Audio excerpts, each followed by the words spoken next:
13576. Identified as bounty hunter Samus Aran. Trilogies don't always end well.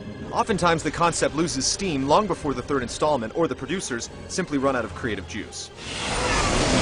This appeared to be the case with the Metroid Prime franchise. While the first was a groundbreaking achievement, the second lacked the spark that separates elite games from the good ones. Metroid Prime 3 Corruption is finally here, but does it continue the downward slope or ascend?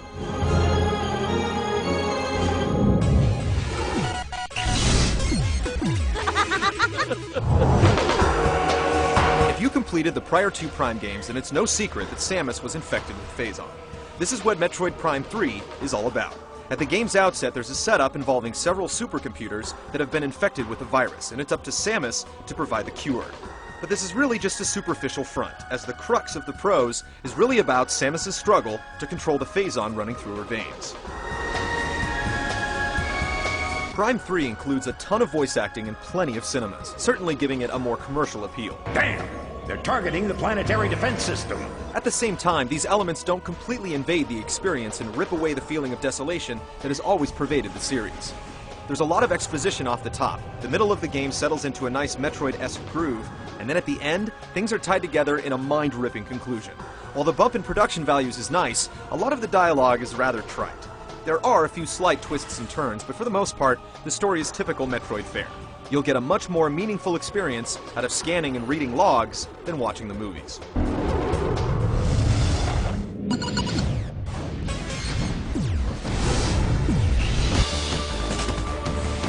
The biggest design change is how you start the game. Instead of Samus losing all her powers, she's adequately equipped out of the gate. But that doesn't mean that she doesn't finish the game with a plethora of upgrades. Nothing could be farther from the truth. We don't want to ruin anything, but suffice to say that all of her classic abilities, and some brand new ones, are front and center and executed flawlessly. In prior Prime games, Samus would end up collecting a number of different beam types. Here, they all basically function the same, minus a color swap and the ability to open new areas for passage. To remedy this, an old standby, the Ice Beam, has been converted to a missile attack. Once you've collected a new beam, it inherits all the abilities of the prior beams, and therefore there's no need or ability to go back to the older armaments. Corruption is a much more neatly arranged package than the prior two games. Instead of there being one huge, confusing world, there's a handful of planets the bounty hunter has to visit along her quest. The areas on each planet are much more compact and much easier to understand, especially when you're looking at the wireframe map. Samus' ship is used to get from planet to planet with multiple landing points on each one, and a number of other things. More on that later. Backtracking was something that received a good deal of criticism in Prime 2, and to a lesser extent in the first game. It's definitely present in Corruption, and it wouldn't be a Metroid game without it, but with succinct levels and maps, it struck a near-perfect balance.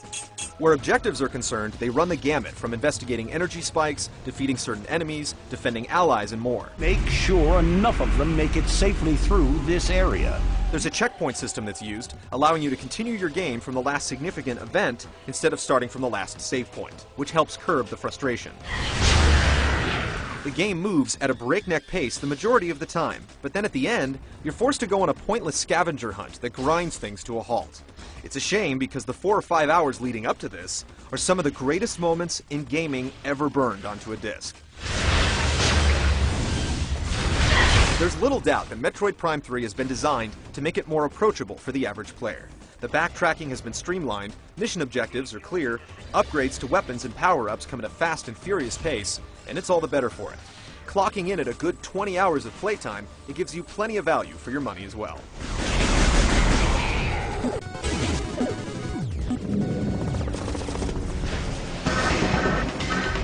The first Metroid Prime was revolutionary for its lock-on system, and Prime 3 should be viewed in the same light for its targeting. All the promise of sublime first-person controls on the Wii come to fruition here, and simply put, it proves that there's no better control option on any console. You can still lock on to enemies, but you can also fine-tune your aim.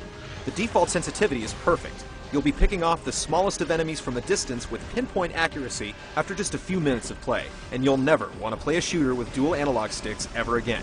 It's that good. The one issue is the aiming reticle. Because the game is so colorful and frenetic, it can sometimes blend into the background, making it difficult to line up shots.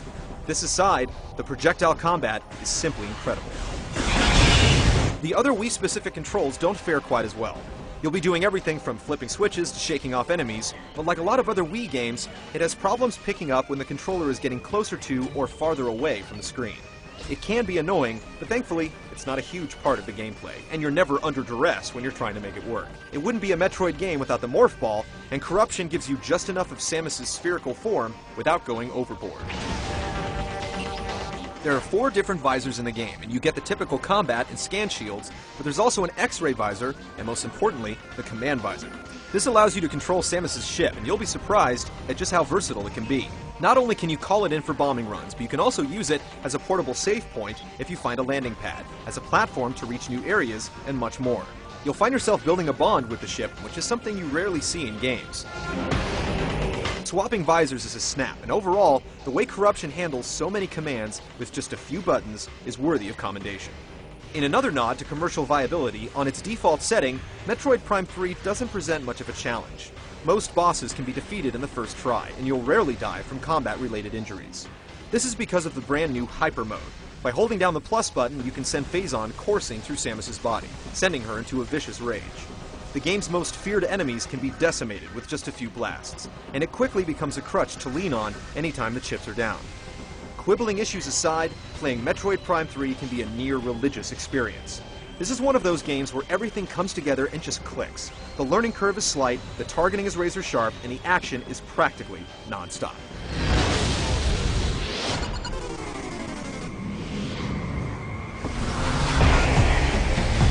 It's almost assumed that more polygons, shaders, and particle effects make a better-looking game, but Metroid Prime 3 proves that art trumps all. Easily the most visually impressive Wii game, it can hold its own against any title on any other platform. It runs like greased lightning, never pausing or stuttering, despite whipping the poor little Wii's processor into a tizzy. Not to say it's not technically impressive though, it's pushing loads of geometry, all while displaying incredible particles, transparencies, bloom, and much more. It's one of those games that looks better and better the farther you go, motivating you to turn the next corner to view the next breathtaking vista. After a couple hours with Corruption, Nintendo's theory of gameplay over graphics will start to make a whole lot of sense. The original Metroid Prime is one of the highest rated games in existence, but Metroid Prime 3 Corruption is easily superior. It's far less frustrating and more action-packed, while managing to redefine console shooting controls in the process. Hardcore Metroid purists may cry foul, but for everyone else, this is the Metroid we've been waiting for, with literally dozens of set-piece moments that will grip you up, shake you around, and leave you begging for more.